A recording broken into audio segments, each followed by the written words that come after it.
28 जुलाई को air blue का तैयारा तबाह होने के नतीजे में जाँ बाक होने वाले 152 अफराद में यूथ पार्लियामेंट के कायदे एवान समेत 6 अरकान शामिल थे। जाँ बाक होने वाले अरकान इस्लामाबाद में यूथ पार्लियामेंट के सालाना इजलास में शिरकत की गर्ज से इस्लामाबाद आ रहे थे। इस हादसे के बावजूद यूथ पार्लियामेंट का इजलास शेड्यूल के मुताबिक हुआ। लेट प्राइम मिनिस्टर उन्होंने एजुकेशन और फॉरेन पॉलिसी हमारी भेजी थी, जो हमने डिस्कस की है, जिसको हम लेके आगे चले हैं उनके काम के साथ साथ। उसी को डिस्कस करने के लिए आना था। रबाब ज़ारा नकवी थी, वो इंफॉर्मेशन मिनिस्टर थी हमारी। बिलाल जामी, अवैस बिन लाइक थे, और इस तरह से ये सब लोग चले गए। ये इतना बड़ा लॉस है कि शायद मेरे पास अपने जज्बात को इजहार करने के लिए मेरे पास अल्फाज नहीं है। ये 6 मेंबर्स बिल्कुल हमारी तरह, हमारे दोस्त, हमारे जितने हमारी तरह प्लान्स उनके, दे वर सो प्रॉमिसिंग, सो टैलेंटेड। इजलास के दौरान नए कायदे एवान का इंतखाब भी किया गया, लेकिन माहिरीन का कहना है कि इन 6 अरकान के जाँ बाक होने से मुल्क का नाकाबिले तलाफी नुकसान हुआ है।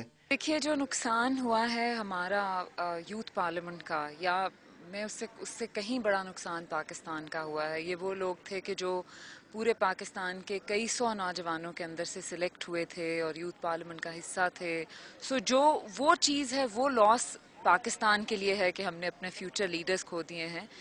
सीडीए इंतजामिया ने इस हादसे में जाँ बाक होने वालों को खराज तहसीन पेश करने के लिए दामन को में यादगार तामीर करने का ऐलान किया है। कि सीडीए ने डिसाइड किया है कि वो एक मुनासिब जगह पे सड़क के पास हम जायजा ले रहे हैं, एक यादगार कायम कर रहे हैं सब शहदा की जो इस हादसे में शहीद हुए। बाकायदा उनको एक वॉल होगी, शहदा की दीवार, जिसमें उनके नाम लिखे जाएंगे। तैयारे का ब्लैक बॉक्स मिल जाने के बाद हादसे की तफसीलात मंजर आम पर लाने का हुकूमती वादा तो किया गया है, ताहम इस हादसे में होने वाले जानी नुकसान का अजाला मुमकिन नहीं। यूथ पार्लियामेंट के वज़ीर आज़म समेत 6 अरकान कराची से साल के आखिरी इजलास में शिरकत के लिए इस्लामाबाद रवाना हुए थे, ताहम वो ये नहीं जानते थे कि ये इनकी ज़िंदगी का आखिरी सफ़र साबित होगा। समर अब्बास, डॉन न्यूज़, इस्लामाबाद।